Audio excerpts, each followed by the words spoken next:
Sebuah pembantaian brutal mengguncang kota. Pelakunya diduga sang pembunuh berdarah dingin, berjuluk Goblin, sosok misterius yang selalu lolos dari incaran polisi. Detektif Mr. Choi pun mengerahkan mata-matanya demi membongkar jejak sang hantu pembantai. 현재 백정파 내부에 우리 정보원이 조직의 실체를 파악하고 있는 중입니다만 그놈이 그 도깨비였다고 하더라고요. 혼자서 이 선짓덩어리로 만들어버린 놈이 있는데. Kisah berfokus pada sang Goblin, Do-hyun yang tengah menyembunyikan rekannya, Yong-min yang terluka usai pembantaian. Di tengah ketegangan, ponsel Yong-min terus berdering. Ternyata panggilan darurat, putrinya kritis dan harus segera dibawa ke rumah sakit.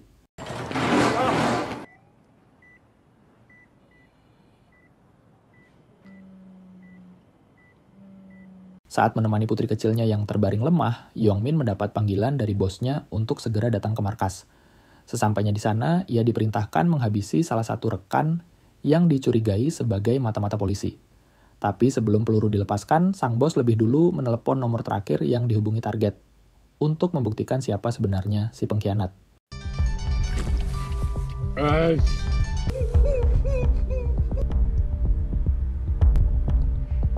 Sesuai dugaan, panggilan itu terhubung langsung ke Detektif Choi dari kepolisian. Tanpa ragu, sang bos memerintahkan Yong-min untuk mengeksekusi si pengkhianat. Namun saat hatinya goyah, Do-hyun maju tanpa ampun dan menghabisinya.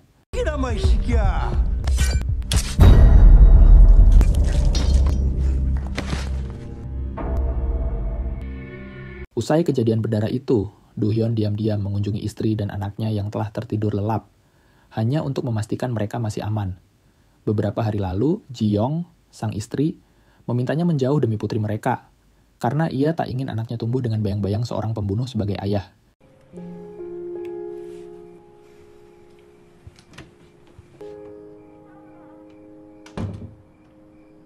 Keesokan harinya, demi biaya pengobatan putrinya, Yong-min mendatangi sang bos untuk meminta pekerjaan tambahan.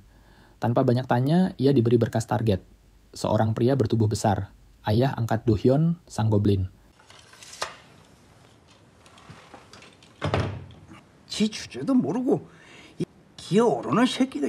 Tak punya pilihan, Yong-min terpaksa menerima tugas itu dan segera menuju rumah sang target.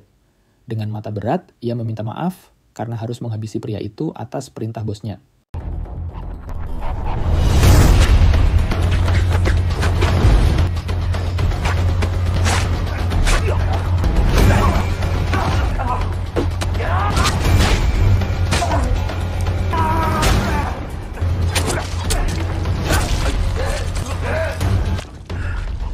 Usai menghabisi target, Yong-min menyerahkan pakaian terakhir korban sebagai bukti. Namun sang bos ingkar janji, hanya memberi bayaran kecil. Dipicu amarah, Yong-min pun melakukan tindakan di luar nalar. Dan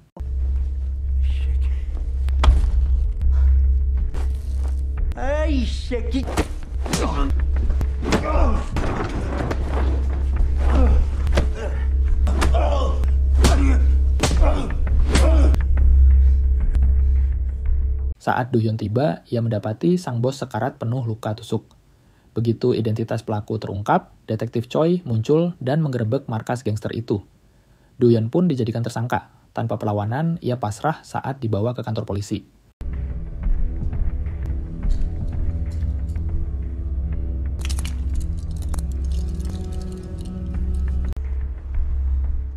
Do-hyun divonis 10 tahun penjara. Di balik jeruji, ia menerima surat dari Ji-yeon, pesan singkat namun mematahkan hati. Kau sudah mati di mata kami. Jangan pernah temui putrimu lagi. Sebagai kenangan terakhir, ia hanya diberi satu hal. Foto kecil sang putri.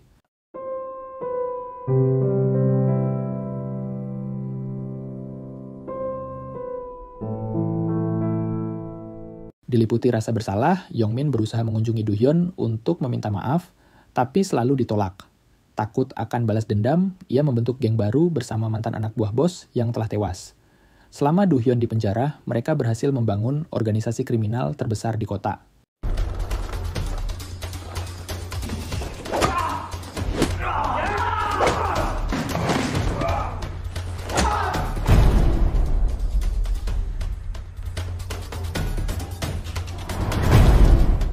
Setelah 10 tahun mendekam, Do-hyun bebas dan bekerja di tempat pencucian mobil. meninggalkan dunia kriminal demi harapan hidup baru. Namun, kerinduannya pada istri dan anak menghantui, karena hingga kini, ia tak tahu di mana mereka berada.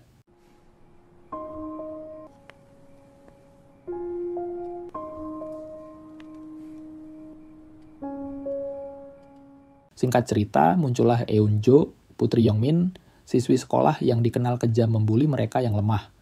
Namun sejak kedatangan murid baru bernama Yena, ia dan dua rekannya selalu gagal menaklukkan target barunya. 니들 구경만 할 거야? 니들 거기서 뭐해? 아씨, 잠들 갔다. 야, 가자. 너 오늘은 좋은 줄 알아. 뭐래? 다혜야, 예나야. 고마워. 넌 괜찮아? 응. Meski hidup dalam kemewahan berkat ayahnya, Eun-jo merasa hampa. Kasih sayang yang ia butuhkan tak pernah hadir. Yongmin terlalu sibuk membangun kekuasaan, tak pernah benar-benar ada untuk putrinya. Segala jerih payahnya terasa sia-sia. 은주야, 아빠, 어디 멀리 외국 가서 살면 어떨까? 아빠 혼자 가서 살아.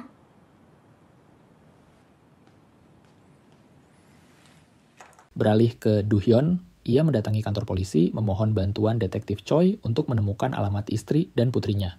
Awalnya Choi menolak, kantor polisi bukan jasa detektif pribadi.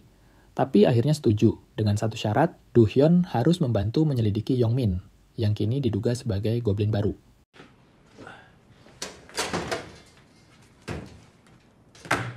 열어봐봐. Detektif Choi mengungkap sosok goblin baru belakangan ini menjalankan aksi pemerasan terhadap perusahaan besar dengan cara licin dan nyaris tanpa jejak. Tapi Do-hyun menolak terlibat. Ia tak ingin kembali terseret ke dalam dunia gangster. 네가 그 정보 좀 죄송합니다. 저 이제 이쪽하고는 인연을 끊었습니다. Usai dari kantor polisi, Do-hyun ikut minum bersama rekan sesama pencuci mobil. Bos mereka, yang ternyata mantan narapidana, membual bahwa ia pernah mengalahkan goblin di dalam sel. Do-hyun hanya tersenyum tipis, membuat si bos yang mabuk merasa terhina. 울지레봐 이 씨발놈아!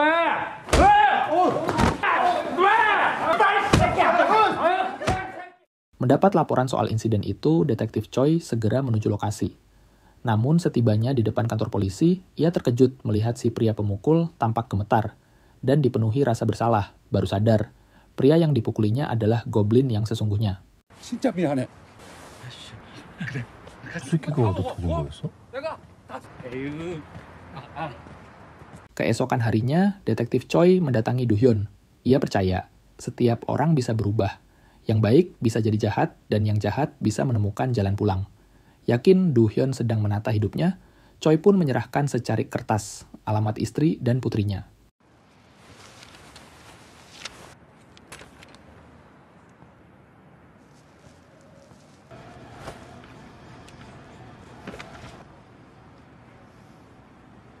Tiba di alamat yang diberikan, Do-hyun berhenti di depan sebuah salon. Tanpa sengaja, ia bertemu Yena, gadis kecil yang mengaku sebagai anak pemilik salon. Curiga itu putrinya, Do-hyun buru-buru masuk ke mobil. Mengamati, menanti sang ibu muncul dari balik pintu.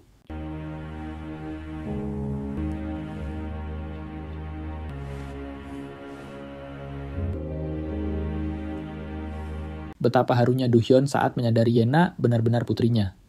Namun demi menghormati pesan terakhir sang istri bahwa ayahnya telah mati, ia memilih tetap di dalam mobil, menatap diam-diam, menikmati momen berharga dari kejauhan.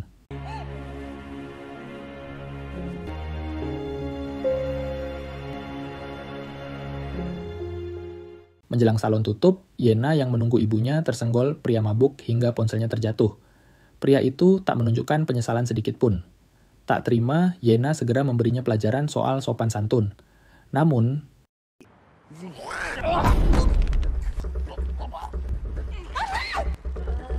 jika bukan karena Ji-young menghentikannya, pria mabuk itu mungkin sudah babak belur di tangan Do-hyun. Saat Yena penasaran siapa pria penolongnya, Ji-young cepat-cepat berbohong, mengatakan ia hanya kenalan. Tapi kebohongan itu justru membuat Yena semakin tertarik dan spontan mengajak Do-hyun makan sebagai ucapan terima kasih.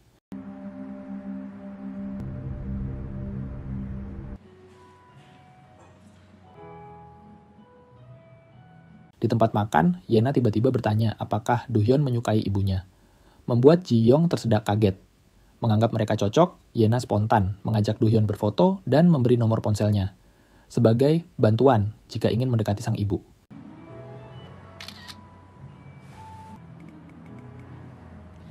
우리 엄마 쓸데없이 까다로운 여자거든요. 제 도움이 필요할 거예요. Sesampainya di rumah, Do-hyun tersenyum memandangi foto bersama Yena. Bahagia karena kehadirannya diterima. Namun, kebahagiaan itu terhenti saat Ji-young menelepon, meminta bertemu. Dalam pertemuan itu, ia mengungkap bahwa ia dan Yena sempat pindah ke Amerika, bahkan pernah menikah dengan pria bule di sana.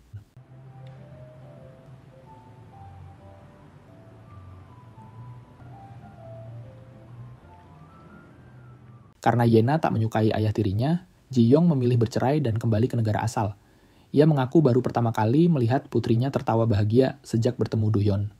Namun, meski haru, Ji-young memohon jangan dekati Yena karena kebenaran tentang ayahnya sebagai pembunuh akan menghancurkan hatinya.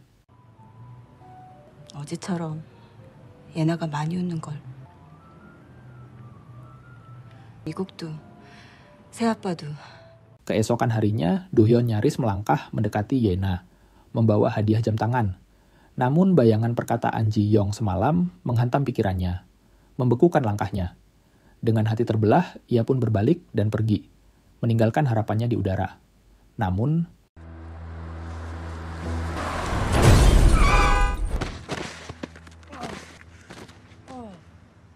Yena terkejut melihat Do-hyun tertabrak. Ia langsung berlari menghampirinya, panik dan gemetar.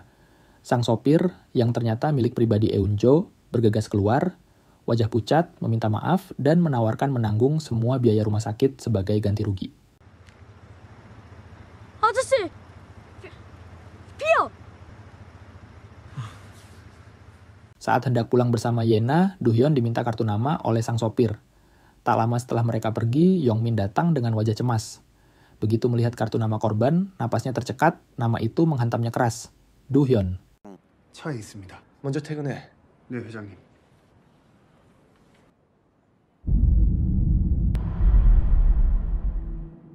Sambil menunggu taksi, Yena tiba-tiba bercerita. Ibunya selalu tampak kuat, tapi diam-diam menangis tiap malam.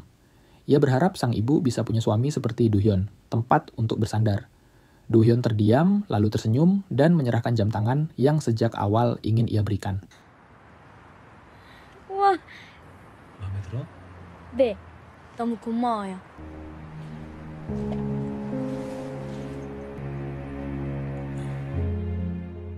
Pagi itu saat sarapan, Ji-young langsung menyadari jam baru di pergelangan Yena. Hadiah dari Do-hyun. Wajahnya menegang, lalu memerintahkan Yena untuk membuangnya. Namun Yena membantah dengan mata berkaca, berseru bahwa ia tak pernah sebahagia ini selain saat bersama pria itu. 엄마랑 같이 있으면서도 늘 불안하고 무서웠는데. Dengan mata berlinang, Ji-young kembali menemui Do-hyun. Ia membawanya ke salon, mencukur rambut sang mantan seolah mengubur masa lalu. Di tengah keheningan, ia meminta maaf atas segala keegoisannya. Dan untuk pertama kalinya, ia mengizinkan Do-hyun dekat dengan Yena dengan satu syarat, jangan pernah mengecewakannya.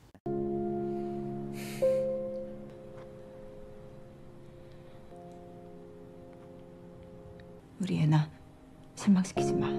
Sementara itu, kecurigaan Yong-min memuncak. Ia yakin Do-hyun mendekati Eun-jo demi balas dendam. Rekannya menyarankan langkah ekstrim, habisi dia duluan.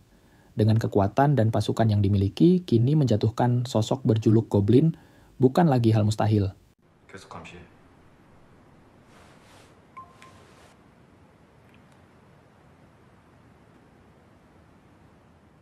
Atas perintah Yong-min, Yong-do bersama dua rekannya mendatangi tempat pencucian mobil tempat Do-hyun bekerja. Aura mengancam mereka membuat para pekerja dan sang bos terdiam ketakutan. Tak lama, Do-hyun muncul dan tanpa basa-basi diminta memilih salah satu kartu tanda awal dari teror yang dimulai. 내가 대신 뽑는다. 자, 이거? 이게 좋은데.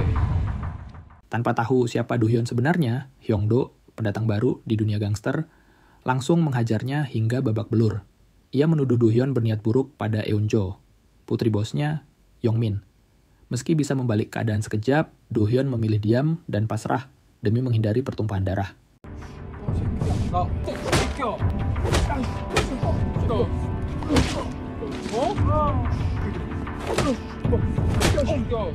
Mengetahui Hyongdo bertindak brutal, Yongmin murka, niatnya hanya menyuruh mengawasi, bukan menyerang. Rekannya buru-buru meminta maaf karena gagal mengendalikan anak buah. Hyongdo masih buta akan siapa Do-hyun. Heran melihat ketakutan sang bos. Saat ambisinya untuk menghabisi Do-hyun membara, rekannya hanya menatap tajam dan berkata dingin. Yang akan mati justru kau. 강도현 말고 네 시체 멍청한 새끼야.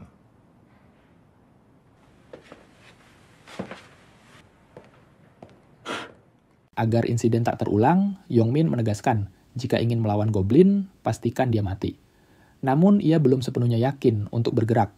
Belum ada bukti jelas bahwa Do-hyun datang untuk balas dendam. Keesokan harinya, anak buah Yongdo yang dulu ikut berulah kini hanya mengawasi dari kejauhan. Dalam diam yang penuh ketegangan. 계속 주시해.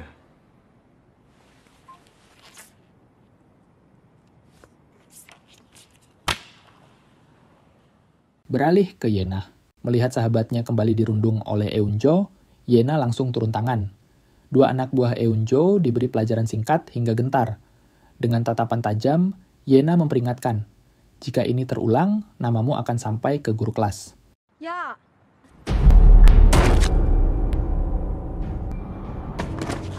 Gelisah usai insiden itu, Eunjo segera menghubungi ayahnya. Tanpa pikir panjang, Yongmin datang menenangkan putrinya. Namun saat wali kelas menyebut masalah ini serius, ekspresinya berubah dingin.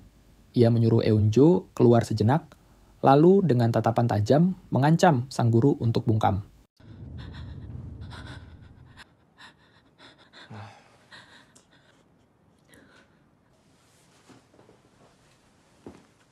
Begitu mendengar kabar Yena dioperasi, Do-hyun langsung meluncur ke rumah sakit, menyusul Ji-young yang sudah lebih dulu tiba. Jam demi jam dilalui dalam kecemasan hingga akhirnya dokter keluar. Yena selamat. Meski masih tak sadarkan diri, mereka akhirnya bisa menghela napas lega. 일단 깨어나면 그때 두고 보시죠. 괜찮을 거야.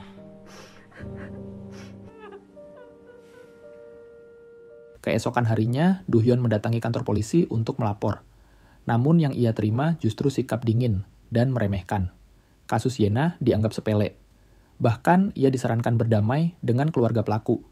Sadar hukum tak bisa diandalkan, Do-hyun menatap tajam, lalu pergi tanpa sepatah kata. 그럼 그 합의 조건을 말씀을 드리자면 Setibanya di rumah sakit, Do-hyun tak sengaja bertemu sahabat Yena yang datang menjenguk.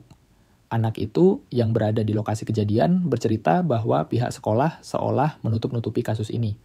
Penasaran dan curiga, Do-hyun langsung menuju sekolah. Namun sesampainya di sana, tak satupun informasi berhasil ia gali. Semuanya bungkam.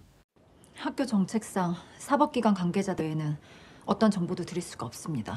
있어서요. Tak menyerah, Do-hyun menunggu Eunjo di gerbang sekolah. Dengan senyum, ia mengaku sebagai ayah Yena dan langsung menanyakan apa yang sebenarnya terjadi di atap hari itu. Namun,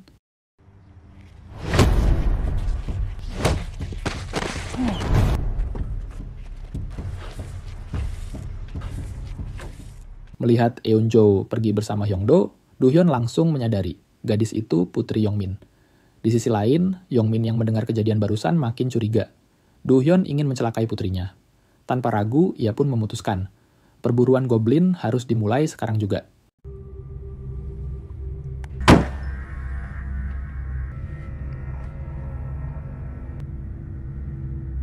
Dengan cepat, Yongdo dan dua anak buahnya menyerbu rumah sakit untuk menculik Yena. Jo-young yang mencoba menghalangi justru dibuat tak sadarkan diri. Sementara itu, rekan Yongmin bersama para keroco mulai bergerak menuju apartemen Do-hyun untuk menghabisinya malam itu juga.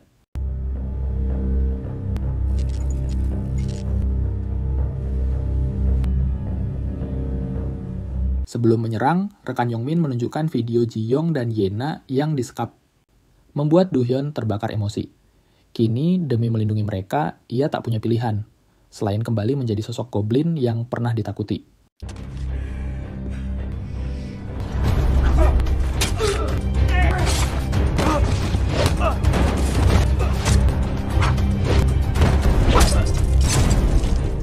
Mengetahui anak buahnya tewas, Yongmin segera memindahkan Yena ke pabrik terbengkalai. Do-hyun yang tiba di rumah sakit hanya mendapati Ji-young tergeletak pingsan. Begitu sadar, ia berusaha menenangkannya dengan tekad bulat untuk menyelamatkan putri mereka.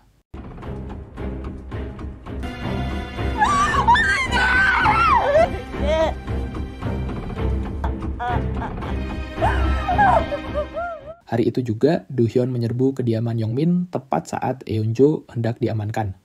Dua pengawal langsung tumbang di tangannya, namun mobil itu hanya berisi Eun-jo. Tanpa ragu, Do-hyun merampas ponselnya dan menghubungi Yongmin, menjadikan Eun-jo sebagai jaminan agar putrinya tetap hidup. 누구야? 딸이야? 아까 말씀드렸던 그 장소로 저 아이를 데려오시면 됩니다. 알았어, 동생. 자주 부탁드리겠습니다. Usai menitipkan Eun-jo pada bosnya di tempat pencucian mobil, Do-hyun memancing anak buah Yongmin, bertekad menghabisi mereka semua di sana, tanpa ampun.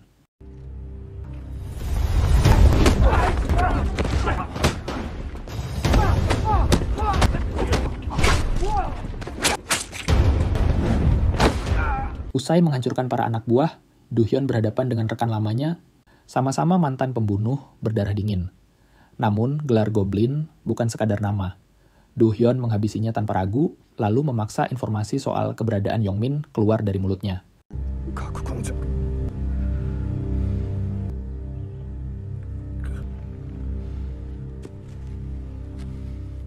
Tiba di lokasi, Do-hyun akhirnya berhadapan dengan Yongmin dan menuntut alasan di balik semua kekacauan ini. Namun, dicap sebagai pendendam, pertanyaannya tak digubris. Hingga Hyung-do muncul, mendorong Do-hyun untuk mengajarkan pelajaran berdarah tanpa kata.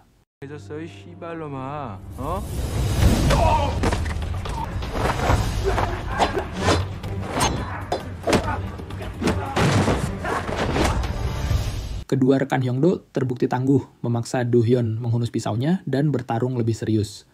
Melihat lawannya mulai kewalahan, Hyung-do yang licik memanfaatkan celah, menyerang dari bayangan tanpa kehormatan.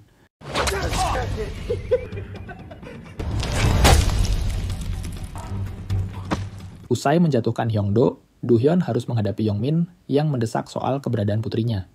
Pertarungan sengit pun pecah. Meski jelas unggul, Do-hyun menahan diri, tak akan menghabisi Yongmin sebelum Yena ditemukan.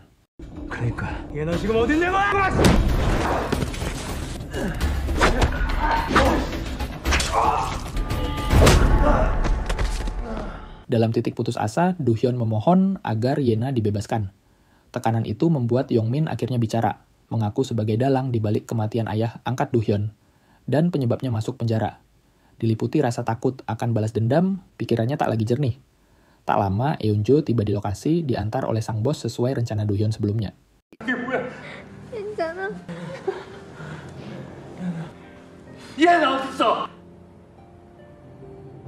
Setelah tahu putrinya selamat, Yongmin akhirnya mengungkap lokasi Yena, tersimpan di salah satu ruangan, dalam kondisi terawat baik.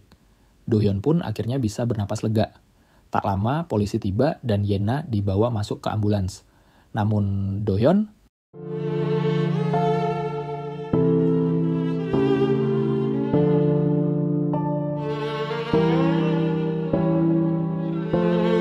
tamat.